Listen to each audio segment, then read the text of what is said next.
saya memutuskan untuk menyatakan berhenti dari jabatan saya sebagai Presiden Republik Indonesia terhitung sejak saya bacakan pernyataan ini pada hari ini, Kamis 21 Mei 1998, susunan Kabinet Pembangunan ke-7.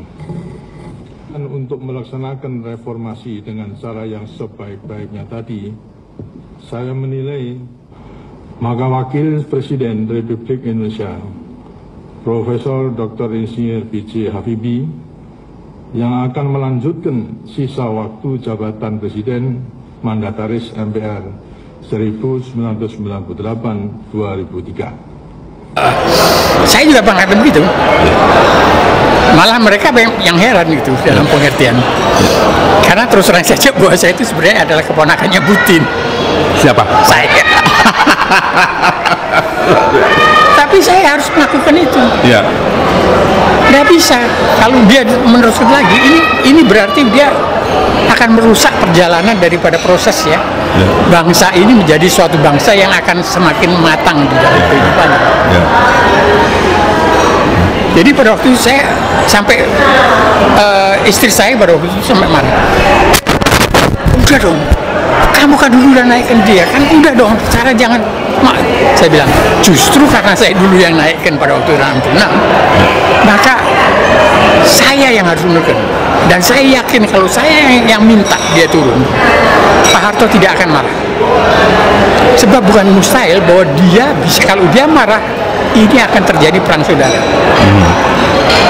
Karena pengikutnya dia di militer kan luar biasa. Masih kuat. Ya? Ya. Nah, karena saya minta pada waktu itu, dan dia tahu bahwa saya menggunakan filsafat wayang, Sibesmo itu, ya, maka beliau harus mundur dengan sendirinya. Nah, makanya waktu itu saya merasa saya harus yang menyatakan ini supaya beliau menyadari bahwa yang minta ini adalah sanaknya sendiri gitu. Ya. Pak Haddadi langsung bicara yang Pak Harto ketemu atau setelah itu? Oh, setelah itu. Ya. Saya ketemu dan Pak Harto good. Dia nggak marah. Ya. Dia mengerti. Ya. Saya bilang, Pak Nyun Sewu Pak ya, Bapak itu kita jaga terus terang saja. Itu pada waktu kita menghadapi G30S itu Pak. Nasakom itu Pak. Ya.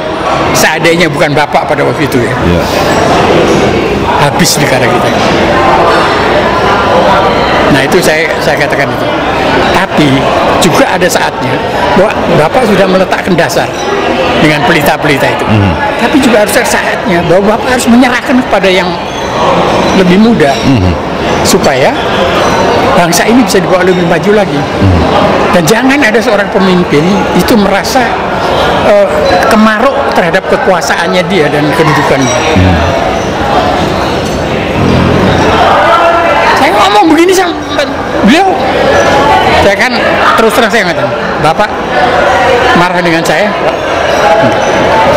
Saya nggak marah, karena cara kamu menyampaikan itu ya waktu itu ya, itu kena saya. Karena saya menggunakan filsafat Jawa, perwayangan gitu. Sibesmo itu nggak bisa. Dia menjadi panglima perangnya dari Asina, tapi Asina kan harus ganti kan? Ya. Akhirnya kan dia harus mati sendiri kan, memasang dirinya sampai 1000 anak panah. Nah, kita nggak ingin Pak Harto harus seperti itu.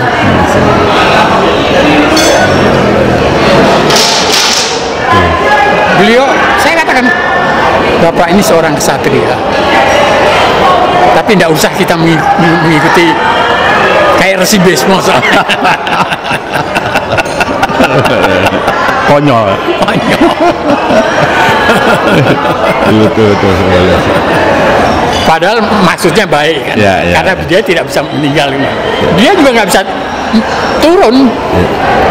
Kalau nggak kita minta dia akhirnya keikhlasan dia sendiri untuk mau turun. Nah ternyata nggak marah. Tapi buktinya apa? Ada bekas menterinya dia yang boleh menghadap dia setelah itu. Tidak ada satupun. Termasuk Harmoko. Harmoko, yang namanya si Habibie, terus namanya si siapa? Seknek kita ini semua. Saadilah Mursid. Bukan, kalau saya Mursid bukan. Si siapa? Kartasasmita. Oh, Ginanjar. Ginanjar. Semua nggak boleh. Dia nggak mau terima. Loh, saya yang minta dia turun, kenapa dia terima? Iya. Karena saya menggunakan Filsafat Jawa. perwayangan sebagai seorang kesatria. Ya. Sehingga pada waktu itu beliau dengan ikhlas, dan buktinya saya kirim surat kemudian lewat si Yapto. Ya. Yapto kan Ya, betul semua. disampaikan, ya Pak Harto langsung Surat kemenangan apa? surat permohonan untuk ketemu dia. Setelah saya menyatakan itu kan langsung kan, Ya. dia sendiri juga kaget, udah siap-siap untuk naik lagi. Iya.